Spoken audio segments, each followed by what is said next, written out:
Lendemain de mercato délicat pour les supporters du FC Lorient. Dans les dernières heures du marché des transferts, ils ont appris la vente pour 16 millions d'euros du milieu de terrain Didier Ndong au club anglais de Sunderland et aucune annonce pour pallier ce départ alors que Lorient, 19e de Ligue 1, après 3 journées, court toujours après son premier point, d'où une certaine inquiétude difficile à exprimer face caméra. Je trouve que le club s'affaiblit de plus en plus d'année en année. Ça fait 3 ans que les cadres partent et qu'ils ne sont pas remplacés par des gens de leur niveau. Voilà.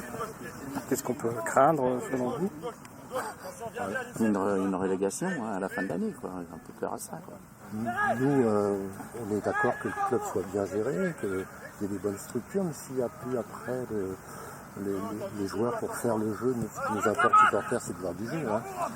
À midi, le coach lorientais jouait de prudence et comptait ses mots dans ce contexte où la priorité va aux financiers avant que le sportif n'ait à prendre le relais. La seule chose que je puisse dire, c'est que c'est une somme astronomique forcément pour un club comme le nôtre, plus de la moitié du budget. Donc voilà, après j'ai pas envie de commenter ça maintenant.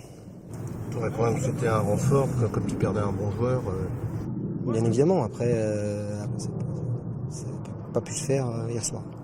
Mais si l'affaire n'a pu se faire hier soir avec, par exemple, Abdoulaye Doucouré en provenance de Watford, c'est finalement un ancien Lorientais, Arnold Mvemba, qui pourrait faire son retour chez les Merlus.